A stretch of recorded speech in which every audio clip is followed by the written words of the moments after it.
Deer District. Milwaukee's cracking. Yes. Outside Fiserv Forum.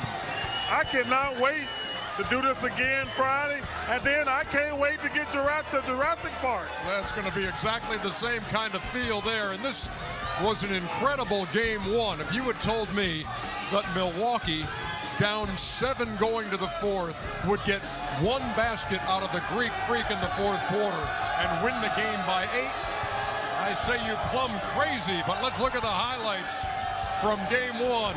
Eastern Conference Finals, Toronto Raptors, Milwaukee Bucks. Kawhi and the Greek Freak. But it was another KL who was getting it done. Hey, Kyle Lowry balled out tonight, y'all. Yes, He did for sure. During the regular season, Chuck, he was 1 for 20. Tonight he played a fabulous game. He was fabulous the whole game tonight. Danny Green knocks down the 3, and then Pascal Siakam a solid first half. Look at that move. Foul. Well, you know, they were playing on all cylinders. The game plan that they had implemented was working. And this is a game they're going to look back and say, how did we lose? Yeah, I agree with you, Kenny. Yes, great point, Kenny. Serge Ibaka, 18-footer there. At the end of one, it's 34-23. Second quarter. Brook Lopez for 3. You know, he played great. Last series, he averaged 5 points. During the postseason, averaged 8 points. Had a hell of a game tonight to give him a spark to get the win. Yeah, career playoff high 29. Malcolm Brogdon, how big is he? And having the Bucks having him back from the injury. George Hill with a swipe. It'll wind up in the hands of the Freak. You know, Reggie said something great. Toronto scored. They really controlled the tempo this whole game. Oh, what a nice touch pass inside to Leonard. 59-51 was the score at the half. Eric Bledsoe finally showed up in the third quarter. He showed up in the third quarter, and that was the difference to me when they got the tempo sped up. That's when they really got going, got the crowd into the game.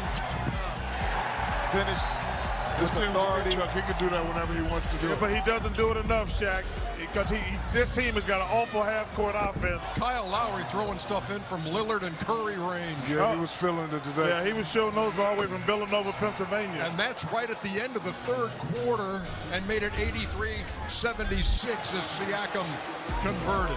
Brook Lopez, what are you doing way out there? Oh, that's his Knocks game. down That's what he's doing. He's stroking it. He shoots a lot of those. Yeah, early in his career, he wouldn't shoot it. And sometimes I say that now, but not tonight. Props to Giannis for not trying to force it, for not trying to take over the game and trusting his teammates. I agree with you on that too, Shaq. The pass, Chuck dunk, said this. dunk Great that. pass to Brogdon from Middleton. Chuck has said this many times. When you're at home, you got to believe in your guys a little bit more because they're comfortable at home.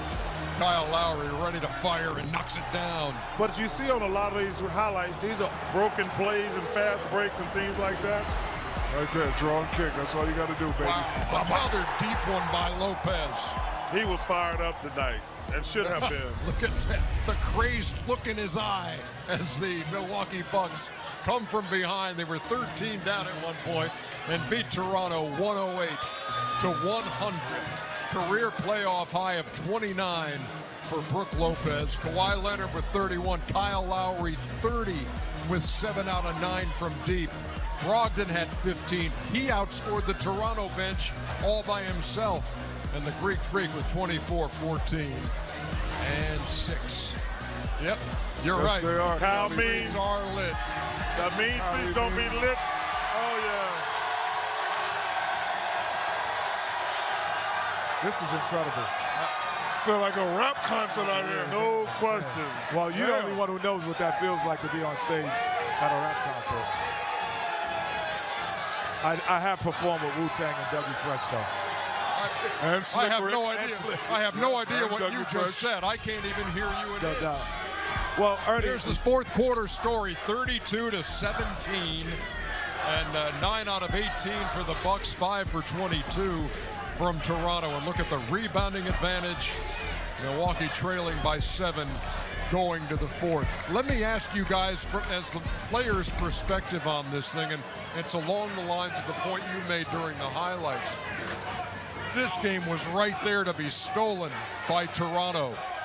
Are you encouraged that you played this way or discouraged that you let it get away? This to me, this dictates if you're a champion or not. Because as a champion, no, let me take it back further. If you're not a championship team, you're discouraged because you're like, we did everything to win, and we didn't win. And then now you get nervous. But as a championship team, you say, oh, all we have to do is finish them off because we did everything to win. So this dictates if you're a champion. Your mentality dictates your championship attitude. Go ahead. You don't think your attitude dictates that? No, players dictate that. Your attitude as a player. No, the players dictate who wins. Listen, I don't get it. I don't understand what you mean by that. Toronto outplayed Milwaukee tonight, right? And they made too many mental mistakes.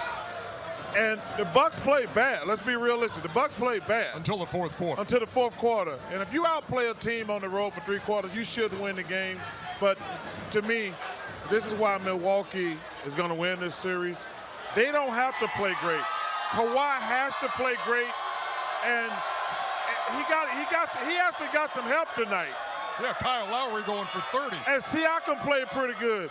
But you see, Milwaukee have more weapons. Giannis did not have a great game, but all those other guys, they're better than to Toronto's bench. But what this does for Milwaukee, when your superstars don't play great and the others rise, again, Brook Lopez, last series averaging 5 points, in the postseason averaging 8 points. You give him the confidence to get 29. When they get on the road, he's still going to have that same confidence. Let's hear from Mike Budenholzer after Milwaukee's Game 1 win. The way that the guys competed and got after it defensively in the second half, and particularly the fourth quarter, just stands out to me. And, the depth, Malcolm coming off the bench and playing the way he did, and just all the different guys we get contributing. And obviously, big game from Brook on both ends of the court. And, we feel like we can get better, to get this win after, pretty significant days without playing. I think hopefully we'll be better between now and Game 2. Matt Velasquez, Milwaukee Journal-Sentinel. But is this the best you've seen Brook play, just in all facets of the game, getting inside, shooting from outside, and playing defense?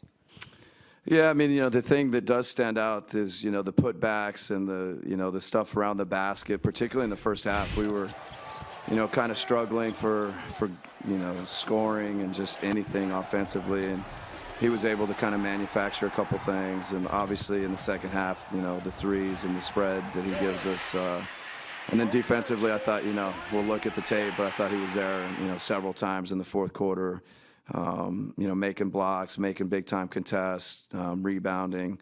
Certainly in a big moment, that was a great Brook Lopez tonight. Eric. The great people of Milwaukee are having the time of their lives on TNT. Yes, they are. Here's a little nugget on Brook Lopez for you that I had made when the playoffs started. First 368 games of his career, 0 3-pointers made. Next 349, 436 3-pointers made. The guy changed his approach, changed his game, and today he changed Game 1 of the Eastern Conference Finals.